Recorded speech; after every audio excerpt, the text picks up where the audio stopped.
వార్షికోత్సవం సందర్భంగా Meenakshi test tube baby centre Guntur నందు ఐవీఎఫ్ ట్రీట్మెంట్ పై 40% రాయితీ. నమస్తే, welcome to Suman TV. Present మనతో పాటు ఉన్నారు సైకియాట్రిస్ట్ డాక్టర్ చక్రవర్తి గారు. నమస్తే సార్. నమస్తే అమ్మా. డాక్టర్ గారు, ఇప్పుడు కరోనా వార్తలు ఇటీవల మనం బాగా వింటున్నాం. అంటే ప్రజల్లో మరి ఇది మళ్ళీ భయపడిపోవాల్సినటువంటి పరిస్థితి అంటారా, లేదంటే ఇది సహజంగానే అనుకోవచ్చా, ఏంటి అంటే ఒక్కసారి జనాలకి చూడండి అమ్మా, కరోనా అనేటటువంటిది అప్పుడు మనం కోవిడ్ టైం నుంచి ఇప్పటి వరకు అది కంప్లీట్గా ఏం డిసపియర్ అవ్వలేదమ్మా. ఓకే, సో వైరస్ అనేటటువంటిది మనం చాలా ఇన్ఫ్లుయెన్జా అండ్ ఈ కామన్ కోల్డ్ వైరసెస్ అనేటటువంటిది సర్వసహజంగా చూస్తూ ఉంటాం. ఎస్పెషలీ మనం ఈ సీజనల్ వేరియేషన్స్ అప్పుడు. ఇప్పుడు ఈ ఎల్ నీనో ఎఫెక్ట్ వల్ల ఏమవుతుంది అంటే మరీ వేడిగా ఉంటుంది, ప్లస్ వర్షాలు పడట్లేదు, ఒక భిన్నమైనటువంటి వాతావరణం అనేది ఏర్పడుతుంది. అయితే ఈ వైరస్ అనేటటువంటిది non virulent and virulent stage అని రెండు ఉంటాయమ్మా. అంటే దాని యొక్క పవర్ పెరగటం తరగటం. వైరస్ అనేది ఎప్పుడూ ఉంటుంది, ఇక్కడే ఉండొచ్చు, ఎక్కడన్నా ఉండొచ్చు వైరస్.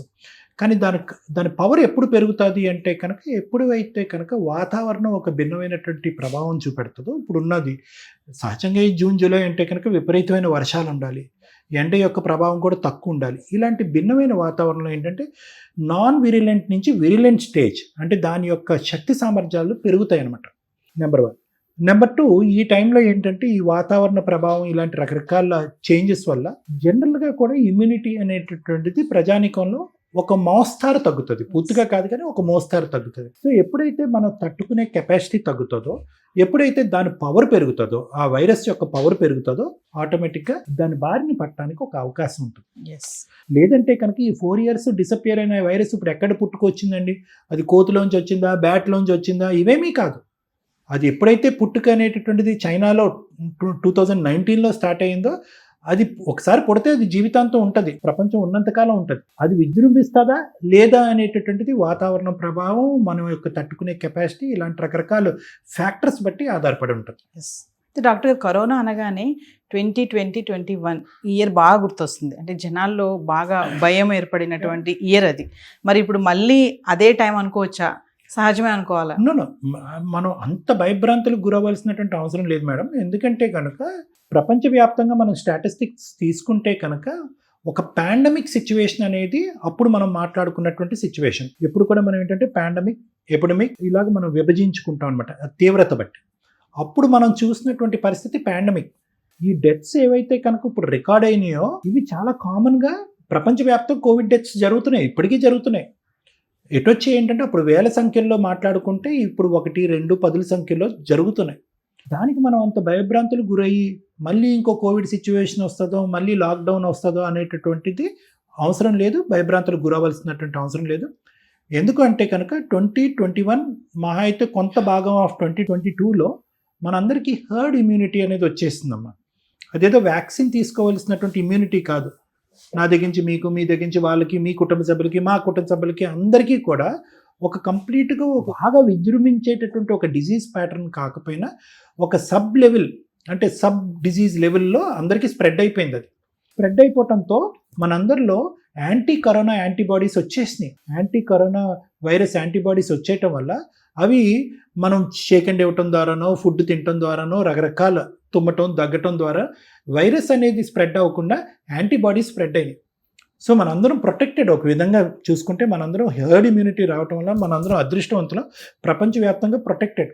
కానీ కొన్ని సందర్భాల్లో ఆ ఈ హెర్డ్ ఇమ్యూనిటీ ఉన్నా కూడా కరోనా వైరస్ ప్రభావం పడి కొంతమంది ఎందుకు చనిపోతున్నారు డాక్టర్ గారు అని అంటే కనుక వీళ్ళకి ఆల్రెడీ ఇమ్యూనిటీ తక్కువ ఉన్నటువంటి వాళ్ళు, ఎంత హెర్డ్ ఇమ్యూనిటీ ఉన్నా కూడా వాళ్ళు శారీరకంగా తట్టుకునేటటువంటి కెపాసిటీ ఎంత పర్సంటేజ్ ఉంటుంది? వాళ్ళు స్మోకర్సా, లేదంటే వాళ్ళు సిఓపిడి ఉందా, క్రానిక్ అబ్స్ట్రక్టివ్ పల్మనరీ డిసీజ్ ఉందా, ఇతరత్ర ఆరోగ్య సమస్యలు ఉండటం వల్ల వాళ్ళు ఓవరాల్ ఇమ్యూనిటీ స్టేటస్ తగ్గిందా అనేటటువంటి కొంత దురదృష్టవంతులు ఎవరైతే ఉంటారో వాళ్ళ మీద ఈ వైరస్ యొక్క ప్రభావము, దుష్ప్రభావము, విపరీతమైనటువంటి ప్రభావం ఎక్కువ కనిపిస్తూ ఉంటుంది. మరి కరోనా అనగానే ఫస్ట్ చాలా మందికి ఏంటంటే ఒక యాంగ్జైటీ. ఇప్పుడు సోషల్ మీడియాలో చూస్తున్నామండి, ఎన్నో వీడియోస్ వస్తున్నాయి, ఎన్నో న్యూస్ ఆర్టికల్స్ వస్తున్నాయి, అక్కడ చనిపోయారు, ఇక్కడ చనిపోయారు, కరోనా వైరస్ మళ్ళీ వస్తుంది అని చెప్పేసి. కానీ ఇది పిల్లల్లో కానీ పెద్దవాళ్ళలో కానీ మరి మానసిక ఆరోగ్యం పైన ఎట్లాంటి తీవ్రమైన ఇంపాక్ట్ పడుతుంది అంటే? సో కరోనా ఇప్పుడు ఎలా ఉందంటేనమ్మా, దాని యొక్క కోవిడ్ టైంలో దాని ప్రభావము, లాక్డౌను, కళ్ళెదురుగుంటానే మనుషులు చనిపోవటము, ఒక కుటుంబం కొంతమంది కుటుంబాల్లో ఒకరు, ముగ్గురు, నలుగురు కూడా చనిపోవటము, హాస్పిటల్ బెడ్స్ దొరకపోవటము, వ్యాక్సిన్స్ దొరకపోవటము, యాంటీవైరల్ డ్రగ్స్ దొరకపోవటము, బయటికి వెళ్ళి ఫ్రీగా తిరగలేకపోవటం, మాస్క్ పెట్టుకోకుండా ఇవేవైతే కనుక ఇమేజెస్ ఉన్నాయో ఆ టైంలో నుంచి ఇప్పటికి కూడా అందరూ మనసుల్లో కూడా పదిలంగా ఉన్నాయి ఆ ఇమేజెస్. ఆ జ్ఞాపకాలు ఇప్పటికీ కూడా పదిలంగా ఉన్నాయి. దానివల్ల ఏమవుతుందంటే కరోనా, కోవిడ్ ఇలాంటి పదాలు చాలామందికి అది రాదు, ఇలాంటి మాలాంటి వాళ్ళు ఎక్స్ప్లెయిన్ చేసి ధైర్య సాహసాలు నింపేటటువంటి ప్రయత్నం చేసినా కూడా డాక్టర్స్ కోవిడ్ టైంలో వచ్చినటువంటి హర్డ్ ఇమ్యూనిటీ కానీ, తర్వాత వ్యాక్సిన్స్ గురించి కానీ ఇవన్నీ చెప్పినా కూడా ఆ జ్ఞాపకాల వల్ల చాలామందికి ఇది ఒక పోస్ట్ ట్రామాటిక్ స్ట్రెస్ డిసార్డర్ లాగా అయిపోయింది. PTSD అని మీరు వినే ఉంటారు. అంటే సంఘటన అయిపోయి 4-5 సంవత్సరాలు 6 సంవత్సరాలు అయినా కూడా ఇప్పటికీ కూడా ఆ జ్ఞాపకాలు, ఆలోచనలు, జరిగినటువంటి సంఘటనలు అందరికీ కూడా ఒక సినిమాలాగా కళ్ళగట్టినట్టుగా ఉన్నాయి జీవితాలు. సో దానివల్ల ఏంటంటే తెలియకుండానే కరోనా అనేటటువంటి అంశం ఒక యాంగ్జైటీని నింపుతుంది, ఒక అభద్రతని క్రియేట్ చేస్తుంది. అమ్మో ఇంకోసారా అనేటటువంటి ఒక భయాన్ని క్రియేట్ చేస్తుంది. చాలా సందర్భాల్లో 2020 నుంచి ఇప్పుడు 2026 వరకు అమ్మో మళ్ళీ లాక్డౌనా ఇలాంటి పదాలు మనం పదే పదే విన్నాం. కానీ ఆ పరిస్థితి వరకు రాలే. ఎందుకంటే కనుక అది మనం భయం వల్ల మనం క్రియేట్ చేసుకున్నటువంటి ఒక యాంగ్జైటీ మబ్బు లాంటిది. ఈసారి మొన్న ఏదో జరిగిందని అన్నారు, ఏపీలో జరిగిందన్నారు. ఈసారి ఏంటంటేనమ్మా, ఎప్పుడైతే ఒక భయము ఒక రియాలిటీకి దగ్గరగా ఉంటుందో, అంటే అరే వాడికి కరోనా వచ్చింది వీడికి కరోనా అనుకోవటం వేరో, కరోనా వల్ల ఒకే చిన్న ప్రాంతంలో ఒక 4 చనిపోయారు, లేదంటే 3 చనిపోయారు, లేదంటే ఇంతమంది టెస్ట్ అయితే కనుక ఇంతకు ముందు పాజిటివ్ అనేటటువంటిది ఎప్పుడైతే కనుక మనకున్న ఇమాజినరీ ఫియర్కి ఒక రియాలిటీ కనెక్ట్ అవుతుందో ఆటోమేటిక్గా మన ఫియర్ కాంప్లెక్స్ పెరిగిపోతుంది అన్నమాట, అభద్రత ఇంకా పెరిగిపోతుంది. అంటే ఇంకా ఓల్డ్ ఏజ్ ఉన్న వాళ్ళండి, ఇంకా ఆందోళన సమస్యలు ఉన్న వాళ్ళు ఎలాంటి పరిష్కారాలు తీసుకోవాలి, ఎలాంటి సజెషన్స్ తీసుకోవాలి అంటే ఒకటమ్మా, ధైర్య సాహసే లక్ష్మి. మనం ఎప్పుడు కూడా ఒకటే అంటాం, కరోనాని నిజంగా వాస్తవానికి ఒక యాంటీవైరస్ వల్ల మనం సేఫ్ గార్డ్ చేసుకున్నామా, లేదంటే ఒక వ్యాక్సిన్ వల్ల బారిన పడకుండా ఉన్నామా అంటే కనుక అవి కొంతవరకు అవి మన జీవితంలో రోల్ ప్లే చేసిన ఏది ఆ టైంలో నేను చెప్తున్నాను. ఎక్కువ శాతం మనలో మనం నింపుకున్నటువంటి ధైర్యం, మనలో మన పోరాట పటిమి, గవర్నమెంట్ నుంచి మోడీ గారి దగ్గర నుంచి అందరూ కూడా ఒక్క మాట అన్నారు, జాగ్రత్తగా ఉండండి, అట్ ద సేమ్ టైం ధైర్యంగా ఉండండి అని చెప్పారు. ఈ ధైర్యాన్ని ఎవరైతే కనుక నిలబెట్టుకుని ముందుకెళ్ళారో వాళ్ళు బ్రతికి బట్టకట్టారు. ఎవరైతే కనుక భయభ్రాంతులకు లోనయ్యారో, అంటే ఒక భయం అనేటటువంటిది మనకి తెలియకుండానే మనం ఒక జబ్బుని తట్టుకునేటటువంటి ఒక వైరస్ని, ఒక బ్యాక్టీరియాని, ఒక క్రిమికీటకాన్ని, ఒక పవర్ని తట్టుకునేటటువంటి కెపాసిటీ కూడా ఒక భయం అనేది కిందకి జారుస్తుంది అనేటటువంటి దానికి మన కోవిడ్ టైం అనేటటువంటిది ఒక నిదర్శనం, ఒక ఎగ్జాంపుల్. సో మన ఫ్యూచర్లో ఇటువంటి పరిస్థితి రాదా డాక్టర్ గారు అంటే కనుక ఆ పరిస్థితి రాకపోవచ్చేమో, కానీ ఆ పరిస్థితి వస్తుందేమో అనేటటువంటి భయంతో మనకు తెలియకుండానే మనం జబ్బుని తట్టుకునే కెపాసిటీని మనం తగ్గించేసుకుంటున్నాం, ఒక యాంగ్జైటీ కానీ, ఒక ఫియర్ కానీ. సో ప్రధానంగా వృద్ధాప్యంలో ఉండేటటువంటి వాళ్ళకి కానీ, లేదంటే ఏదైనా ఇతరత్ర మల్టిపుల్ ఆరోగ్య రీత్యా సమస్యలు ఉండేటటువంటి వాళ్ళకి కానీ, లేదంటే నాకు వస్తుంది అనేటటువంటి సెన్సిటివ్ వ్యక్తులకు కానీ అందరికీ మనం చెప్పేది ఏంటంటే, ప్లీజ్ ఒక ఆలోచనకి ఒక చిక్కుముడిలాగా, ఒక సాలిగూడులాగా ఒక ఆలోచనని అల్లుకుని వెళ్ళిపోయేటటువంటి పరిస్థితిని తెచ్చుకునేది వరకు ఉండద్దు. ఒక భయంతో కూడేటటువంటి ఆలోచనని వాస్తవానికి దగ్గరగా ఉందా లేదా, సైన్స్కి దగ్గరగా ఉందా లేదా అన్నది ఆలోచించుకోండి. అనవసరంగా ఒక ఆలోచనని దాన్ని అలా అల్లుకుంటూ వెళ్ళిపోయి ఒక ప్యానిక్, ఒక యాంగ్జైటీ డిసార్డర్ వస్తే కనుక ఆ డిసార్డర్ మీ ఇమ్యూనిటీని తగ్గిస్తుంది. మీరు సైంటిఫిక్ ఫ్యాక్ట్స్కి దగ్గరగా ఉండడానికి ట్రై చేయండి. ఎంతవరకు మీరు వినేటటువంటి వార్తల్లో నిజమో అబద్ధమో తెలుసుకునేటటువంటి ప్రయత్నం చేయండి. అందులో నిజం లేకపోతే కనుక దయచేసి ఆ భయం అనేటటువంటి భావాన్ని తీసి పక్కకు పడేసేయండి. ఒక భయంతో ఉండటం అనేటటువంటిది ఈజ్ ఈక్వల్ టు ఒక జబ్బుతో పాటు ప్రయాణం చేయటం. కొన్ని ఫ్యామిలీస్ గురించి మన సొసైటీ గురించి మాట్లాడుకుంటే డాక్టర్ గారు, కొన్ని ఫ్యామిలీస్లో ఏంటంటే కొంతమంది భయపడిపోతూ ఉంటారు, కొంతమంది ధైర్యంగా ఉంటారు. మరి అలా భయపడిపోయే వాళ్ళకి మరి ఎలాంటి ధైర్యమైన మాటలు చెప్పాలి అని? మంచి ప్రశ్న అమ్మా. ఎందుకంటే అందరికీ ఒకటి చెప్తాం, ఒక సెన్సేషనల్ న్యూస్ మాట్లాడుకున్నంతసేపు బాగానే ఉంటుంది, కానీ ఆ సెన్సేషన్ కొన్ని సున్నితమైన స్వభావం ఉండేటటువంటి వాళ్ళ మీద ఎటువంటి ప్రభావం చూపెడుతుంది అనేటటువంటిది కూడా మనం గుర్తు పెట్టుకునే అటువంటి అంశాలు మన కుటుంబంలో మాట్లాడుకోవచ్చా వద్దా అనేది. చాలామందికి నేను చెప్తూ ఉంటాను, అన్నెసెసరీ న్యూస్ ఛానల్స్ చూడొద్దు, అన్నెసెసరీ ఎక్కడో ఏదో జరిగింది, ఏదో మాస్ సూసైడ్ చేసుకున్నారు, ఇంకోటి ఏదో హత్య జరిగింది, ఇలాంటి న్యూస్ ఏదైతే ఉన్నాయో అవి అనవసరంగా మన లోపల ఒక న్యూరోకెమికల్ డిస్టర్బెన్స్ అనేటటువంటిది క్రియేట్ చేస్తూ ఉంటుంది.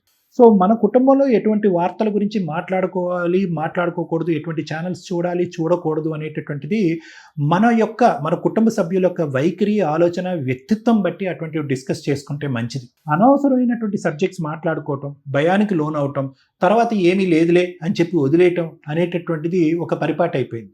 సెన్సేషనలిజం అంటాం, ఇది ఒక డిజీజ్. సమాజంలో ఉండే ఈ సెన్సేషనలిజం అనేటటువంటిది ఒక డిజీజ్. ఎందుకు సెన్సేషన్ చేసుకుంటామో మనకు తెలియదు. ఇప్పుడు ఈ కరోనా ఈ సమస్య కూడా ఒక సెన్సేషన్ చేసేసుకుంటాం, ఒక 3 రోజుల తర్వాత అది ఏం లేదులే అని అనుకుంటాం. ఎందుకు అనవసరంగా ఒక టెర్రరిజం అనేటటువంటి ఒక భయంకరమైన అట్మాస్ఫియర్ని మనం క్రియేట్ చేసుకోవాలి. అది క్రియేట్ చేసుకున్న తర్వాత మళ్ళీ అది తగ్గించుకోవాలి. ప్రత్యేకంగా పిల్లలు, నేను చెప్పేది ఏంటంటే కనుక పిల్లలు యూజువల్గా అడ్వెంచరస్ న్యూస్కి చాలా ఈజీగా గ్రాప్ చేసుకుంటారు. ఇప్పుడు ఇదే డిస్కషన్ మన ఇంట్లోకి వెళ్ళి, మరి నీకు తెలుసా పలానా ప్రాంతంలో 4 కరోనా వల్ల డిజీజ్ చనిపోయారు అనగానే పిల్లలు అనవసరంగా ఉలిక్కి పడతారు, భయభ్రాంతులకు లోనవుతారు, రాత్రి నిద్రపోరు, కొంతమందికి పీడకలు వస్తూ ఉంటాయి. అటువంటి అట్మాస్ఫియర్ అనవసరంగా ఏంటంటే పిల్లలు ఎదురుగుంటే డిస్కస్ చేయకూడదు. ఆ పిల్లలు వెళ్ళి ఇంకో బస్సులో ఇంకో 4 పిల్లలతో మాట్లాడుతూ ఉంటారు. కాబట్టి నేను అనేది ఏంటంటే what we discuss will create the atmosphere in our house. కాబట్టి ఆ డిస్కషన్స్ రాకుండా మనం జాగ్రత్త పడటం మంచిది. ఒకవేళ పిల్లలు ప్రశ్నిస్తే అండి, మరి ఏంటి కరోనా వస్తుందంట, మళ్ళీ లాక్డౌన్ ఉంటుందా, మనకు హాలిడేస్ వస్తాయా, ఎలాంటి కేరింగ్స్ ఎలా ఉండాలి, ఏంటి, మళ్ళీ అందరం ఇంట్లోనే ఉంటామా, క్వశ్చన్స్ వేస్తూ ఉంటారు. మంచి ప్రశ్న అమ్మా. పిల్లలకి ఏదైనా యూజువల్గా బిట్వీన్ 8 to 15 years పిల్లలు, టీనేజ్లో ఉండేటటువంటి పిల్లలు, యంగ్ ఏజ్లో ఉండే పిల్లలు, తెలియని వయసులో ఉండేటటువంటి పిల్లలకి ఎప్పుడూ కూడా వాళ్ళకి ఏదైనా ఎక్స్ప్లెయిన్ చేయాలంటే కనుక ఫస్ట్ అది మనం ఏదైతే ఎక్స్ప్లెయిన్ చేయాలి అనుకుంటున్నటువంటి సబ్జెక్ట్ మీద మనకు పూర్తి స్థాయి అవగాహన, ఆలోచన ఉందా లేదన్నది మనం తెలుసుకోవాలి. ఉన్నది లేనట్టుగా కానీ, లేనిది ఉన్నట్టుగా కానీ, లేకుండా ధైర్యం చెప్పడం కానీ, లేదంటే లేని దానికి ఎక్కువగా భయపెట్టే పరిస్థితి పిల్లలకి రాకూడదు.